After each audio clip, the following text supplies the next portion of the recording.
Silvia Garfias. Diputada, buenos días. Rodolfo, ingeniero, buenos días a tu auditorio, un saludo desde la Ciudad de México. Gracias, diputada. Preguntarte, ¿qué hay de bueno, qué hay de malo en esta ley de amnistía que acaba de enviar el presidente Andrés Manuel López Obrador a la Cámara de Diputados, al Congreso, para que la dictamine, la apruebe, la avale? Dicen que, bueno, ya hay muchas opiniones a favor, muchas en contra, donde dicen que van a salir delincuentes de gran calaña. ¿Qué hay detrás de esta ley, diputada? Sí, gracias por la oportunidad. Mira, varias consideraciones. Primero, una vez que hemos estado analizándola y revisando desde la exposición de motivos a detalle, déjame comentarte que en la propia exposición de motivos, el titular del Poder Ejecutivo hace referencia a dos leyes de amnistía que se han aprobado por la Cámara de Diputados y Diputadas en los últimos tiempos. Sí. La primera, que refiere, es de 1978 y que excarceló a presos políticos derivados de la Guerra Sucia. La segunda en 1994 y fue en torno del Ejército Zapatista de Liberación Nacional. Sí. En ese sentido, esa es la primera gran diferencia que encontramos en relación con la que se presenta estas fiestas patrias, y que tiene que ver con que no se trata de un grupo en específico, no se trata de un movimiento o una guerra en específico, por un lado. Y por otro lado, esta ley de amnistía que envía el titular del Poder Ejecutivo, pues pretende ampliar las posibilidades, eso sí, a petición de las y los interesados, las posibilidades de no solamente quienes han sido presos políticos, sino incluso refiere otros delitos, como en el tema del aborto, no solamente para la madre, sino también para todo el personal médico, como el tema, por ejemplo, del narcomenudeo, del narcotráfico.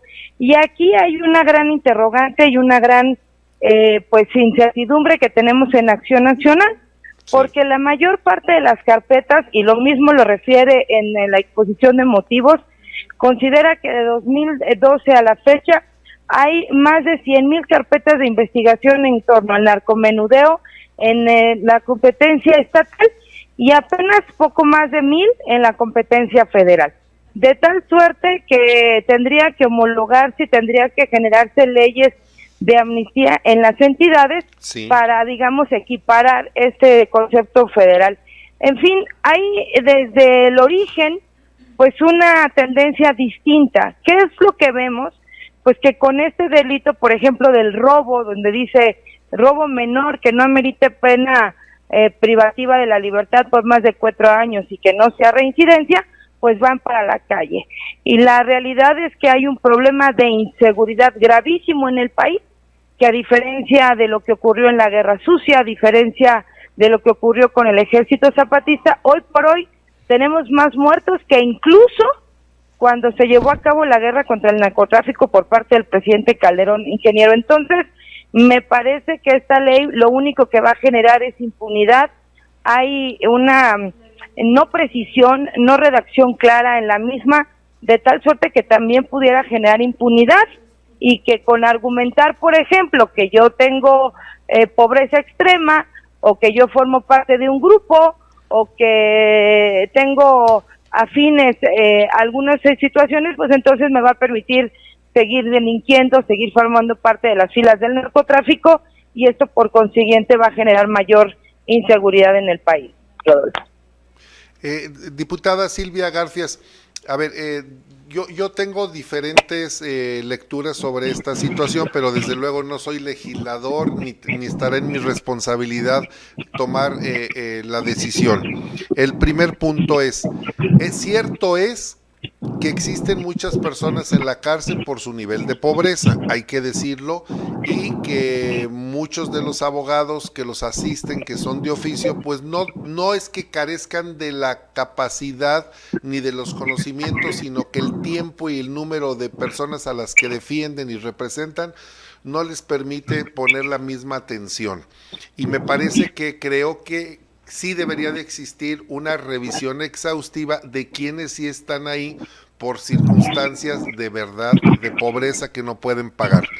El otro tema que me llama la atención es si no está siendo precisamente una reminiscencia de la historia cuando Miguel Hidalgo y Costilla libera precisamente de la cárcel de la Congregación de Dolores a los que están detenidos y los suma a su movimiento, y si esto pudiera representar un botín político, porque finalmente las personas excarceladas se van a convertir en fieles seguidores del presidente López Obrador. Entonces tengo dos lecturas: por un lado el tema de estricto sentido de justicia derivado de la pobreza, y el otro el que puede ser un arma política. ¿Cuál es tu punto de vista?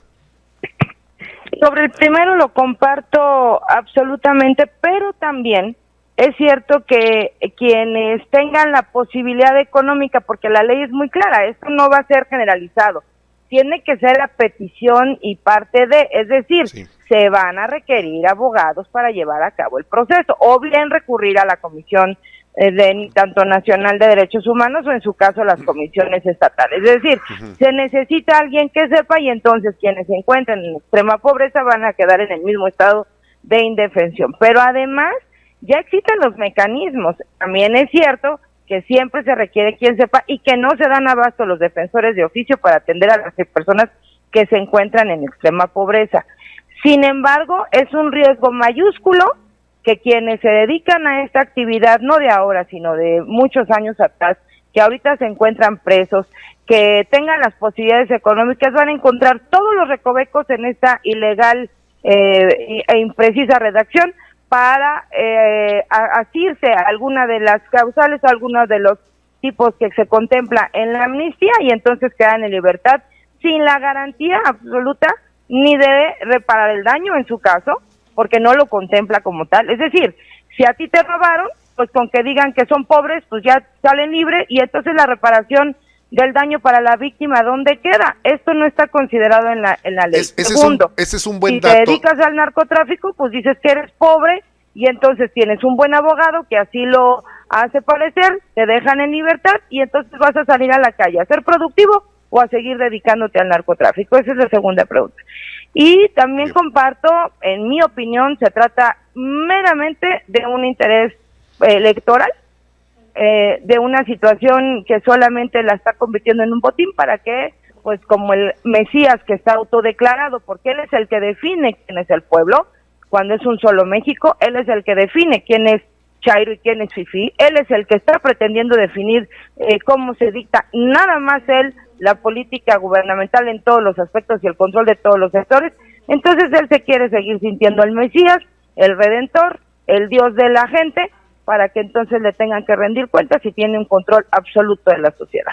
Sí, y esto me lleva también a los foros, el conversatorio que acaba de acontecer en el Senado con relación al consumo y uso de la marihuana, el uso legal, que el senador Ricardo Monreal y Mario Delgado dicen que finalmente pues es un hecho que se va a terminar aprobando el consumo legal de la marihuana para acabar con problemas de salud, y tal vez esto de la ley de amnistía, de amnistiar también a los consumidores y los que fueron presuntamente narcomenudistas o que traían poca dosis de droga, pues vaya de la mano, se vaya armando toda una estrategia para que todas estas personas que finalmente pueden estar en el bajo mundo encuentren una salida legal para una actividad que probablemente el día de mañana vaya a ser lícita.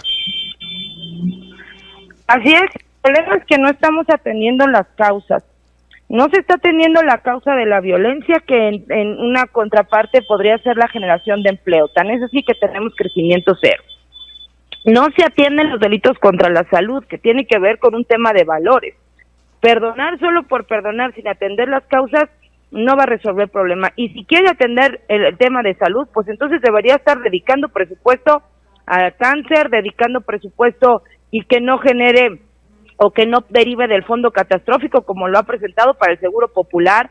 Debiera estar destinando más recursos a reales becas como la del CONACYT y no solamente a las becas para los que ni estudian ni trabajan. debiera estar haciendo cosas distintas que generen productividad en el país y no solamente estar con dádivas, si de veras que quieren atender las causas. Y esto que tú refieres me parece algo similar, aunque sea en otro contexto, con lo que están creando. No me parecen iniciativas aisladas, sino es todo un andamiaje jurídico. Yo lo dije antes de que él tomara posesión, los 2 primeros años de enamoramiento de la gente, en donde le cree todo, en donde se le está dando el tiempo para que él demuestre que sí tiene capacidad, está creando todo un andamiaje jurídico que tendrá que ver con el control empresarial, control de medios, control social, control político, control electoral, porque esta es una característica no solo de los gobiernos populistas, como es el caso, sino de los dictadores, que también es el caso. Cuando la gente deje de pretender que solamente esperando va a llegar la solución y empiece a ver las cosas con mayor claridad, se dará cuenta que México se está encaminando hacia una dictadura, tal y como ocurrió en Venezuela. Chávez hizo exactamente lo mismo que ahorita está haciendo el señor López aquí en México. Y te refería al otro asunto, por ejemplo, la nueva ley en el tema de fiscal penal, que donde ahora pretenden crear o contemplar como delincuencia organizada a los factureros, la de evasión fiscal y la evasión fiscal equiparable. Esto por sí solo dirías, bueno, pues no está tan mal, entre comillas, nada más que si lo ligas a la ley de excepción, en donde no están obligados a respetar el tema de derechos humanos, y si lo ligas a la nueva, y que nosotros hemos promovido la acción inconstitucional la ley de extinción de dominio, pues entonces por una simple presunción del SAT, tu ingeniero Rodolfo, cualquier empresario, cualquier comerciante, se van al bote, no están obligados el Estado a respetar derechos humanos, y mientras me investigan o no, te recojo, te confisco todos tus bienes. Eso es un tema de control, porque esta es una característica de los gobiernos que son dictadura disfrazados de populismo. Y todavía le debo de sumar algo más grave, diputada Silvia Garfias. Tú en tribuna hablabas precisamente de un movimiento soterrado, subterráneo, para poder acabar con la Comisión Nacional de los Derechos Humanos y crear su propio instituto de defensoría de los derechos, pero sin apego a los tratados internacionales. Claro, esta iniciativa se presentó al inicio de la legislatura. El propio presidente de la Comisión de Derechos Humanos, en una ocasión en reunión de mesa directiva, de la cual soy parte porque soy secretaria de esta comisión, estábamos analizando todas las iniciativas pendientes y textual lo que comentó es, ¿y ya para qué? Si ya la vamos a desaparecer, lo que vamos a crear es la Defensoría del Pueblo, ya el tema de derechos humanos quedó rebasado, fueron textuales sus palabras. ¿Y por qué? Porque hay una iniciativa en el Senado que la están cocinando, que por alguna razón no le han dado la publicidad o no la han hecho pública de manera pues tan elocuente y tan fehaciente como han hecho públicas otras, ¿no? Pero la realidad es que con eso lo único que pretenden, insisto, es encaminarnos a la Venezuela. Acuérdate que en Venezuela también existe la Defensoría del Pueblo, y en Venezuela se han hecho muchas otras cosas, como incluso crear un poder legislativo alterno una vez que perdieron las elecciones. En fin, ahí en Venezuela también el Estado recogió y se apoderó de más de 1,000 empresas, lo mismo que van a hacer ahora con este tema de la defraudación fiscal y la extinción de dominio. A ese camino vamos. Y ojalá yo estuviera equivocada, ingeniero, y estuviéramos viendo productividad en el país, estuviéramos viendo crecimiento económico, estuviéramos viendo que no se incrementa los costos, pero te voy a poner un ejemplo.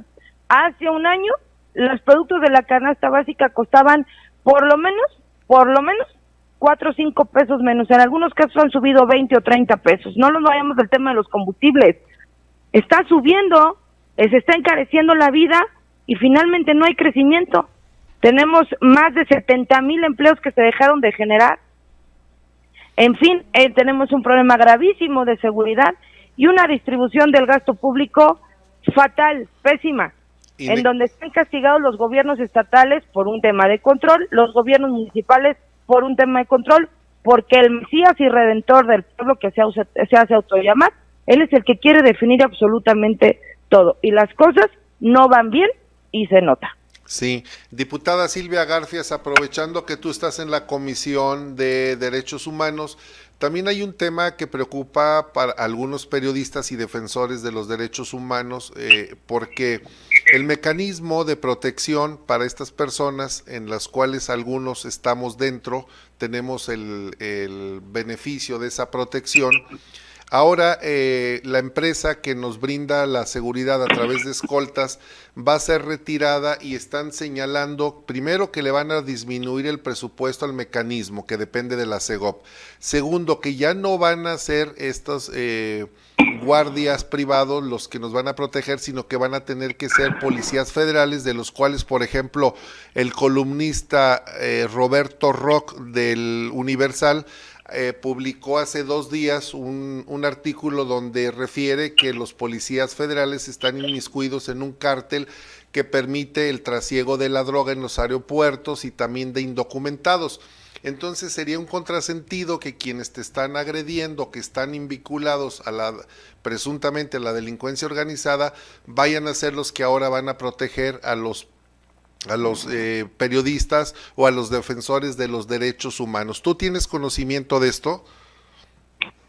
Yo lo que veo en términos generales, y por supuesto el tema de derechos humanos no es la excepción, es que hay una simulación de atender al pueblo cuando, insisto, solamente él quiere calificar quién es el pueblo cuando todos y todas somos mexicanos, y que en realidad lo único que se está orquestando es un mecanismo de control en todas las áreas. Mira, no nos vayamos lejos, se han cambiado ya consejos de administración, consejos editoriales de los medios de comunicación nacionales, han quitado ya periodistas, a ver, no se trata de renuncias, le han dado poder a periodistas que desde antes apoyaron su campaña, y yo no digo que eso sea la primera vez que ocurra, reconozco que en el pasado se hizo, pero se supone que las cosas se iban a hacer diferentes, claro. Se supone que iba a haber mayor libertad, y no hay libertad, ingeniero, y esto que está ocurriendo con el tema de derechos humanos y que les van a quitar el apoyo y se los van a retirar, no es más que en el fondo un tema de control, o te portas bien, o dices lo que me conviene y lo que acomoda con un fin meramente electoral, o simplemente van a empezar a callar más voces. Yo les decía ahora en la comisión permanente que cada semana empezábamos a guardar minutos de silencio por periodistas asesinados. Sí. Entonces yo les decía, mejor dejemos de guardar minutos de silencio y usemos esos minutos para ponerse a trabajar. Claro. Porque claro. Entonces, guardar minutos de silencio por el que se reconozca al que ya falleció, no. Yo quiero reconocer el trabajo del periodismo en vida y que se diga lo que se deba decir, sea del PRI, del PAN, de Morena, de donde sea, del gobierno que sea, pero que se diga lo que se tenga que decir. Y si hacemos las cosas mal, para eso están ustedes, para señalarlo, porque al final del día son el intermediario entre la sociedad y el propio gobierno de cualquier poder y de cualquier nivel. Entonces, me parece que en el fondo lo que no nos queremos dar cuenta o no dimensionamos es que se trata de una dictadura disfrazada de un gobierno populista que atiende a las masas, cuando en realidad las primeras afectadas serán precisamente esas masas, porque, insisto, no va a haber productividad, no va a haber empleo, la gente no va a tener que comer, ya no hay medicamentos, no hay atención, y entonces eso, ¿quién se los va a dar? ¿El Mesías? ¿El Mesías que solamente le está dando a los que no estudian o trabajan, cuando no está generando productividad? Y en el caso concreto de medios de comunicación van por el control total y absoluto. Mira, pongo un ejemplo. El canal del Congreso, el propio canal del Congreso suspende transmisiones, casualmente se les va la señal. ¿Hace cuántos años y sexenios no se veía eso?